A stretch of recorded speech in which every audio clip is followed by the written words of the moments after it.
काय आहे शिवस्वरोदय शास्त्र? महादेवाने पार्वतींना सांगितलं आहे, की श्वासोश्वास जे म्हणतो, हो, हो. स्वरविज्ञान म्हणतात. आपल्या भाषेमध्ये म्हणजे एक सिंपल भाषेमध्ये म्हटलं तर स्वरविज्ञान. हं, आणि स्वरविज्ञान म्हणजे फक्त असं नाही आहे, की आपल्याला श्वास घ्यायचा आहे. It's a okay, energy. Okay. इडा आणि पिंगला म्हणजेच चंद्रनाडी आणि सूर्यनाडी. सूर्यनाडी. ती कधी यूज करायची आहे, कशी यूज करायची आहे, सुषुम्ना नाडी कशी यूज करायची आहे, हे सगळं जेव्हा डिटेलमध्ये येतं, हं, दॅट मीन्स स्वरविज्ञान. काय असतं याचा सिग्निफिकन्स, की चंद्रनाडी केव्हा ॲक्टिव्ह असते, सूर्यनाडी केव्हा ॲक्टिव्ह असते? एक एक्झाम्पल देईल, की तुम्ही जिममध्ये जात आहात. हं, जिमचं काम कसं आहे, की ॲक्शन ओरिएंटेड आहे. हं, पण तेव्हा जर तुमची चंद्रनाडी सुरू असेल, तर तुम्ही कितीही जिममध्ये जा, हं. तुम्हाला त्याचा इफेक्ट मिळणार नाही. बरं. जेवण करताना चंद्रनाडी सुरू असेल, तर हं, ते पचत नाही. ज्यांना कोणाला डायजेशनचे इश्यूज असेल, तर त्यांनी एक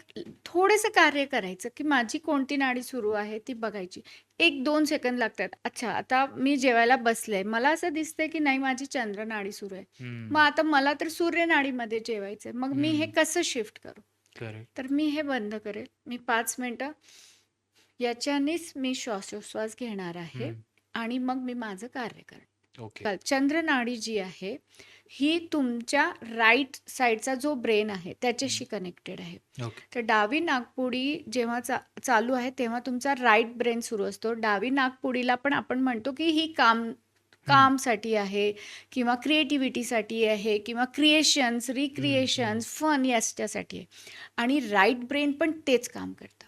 लेफ्ट ब्रेनचं जे काम आहे ना, ते लवकर लक्षात राहत नाही. हं, आणि राइट ब्रेनचं जे आहे म्हणजे म्युझिक आहे, हं, हं. सिंगिंग आहे, ज्याच्यामध्ये आपल्याला मजा येते ना, हां, हां. त्या गोष्टी आपल्याला लक्षात राहतात. राहतात. आणि बऱ्याचदा म्हणून मी स्टुडंट्सला म्हणजे मी माझ्या मुलांना तरी म्हणते, की हं. अभ्यास जो आहे ना, हा असा सिरियसली नका करू, ॲक्शन घेऊन नका करू. हां. एन्जॉयमेंटनी करा.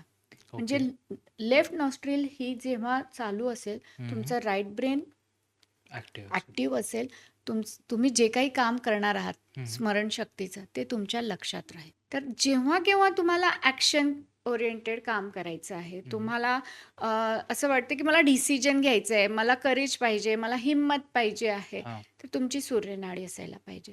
पण बरं. जेव्हा तुमचं कामनेसचं काम आहे, इमोशनलचं काम आहे, तुम्हाला फक्त ऐकून घ्यायचं आहे कोणाचं, हं. तर तुमची चंद्रनाडी स्टार्ट असायला पाहिजे. ओके. तर हे असं काम करतं. असं गणित आहे.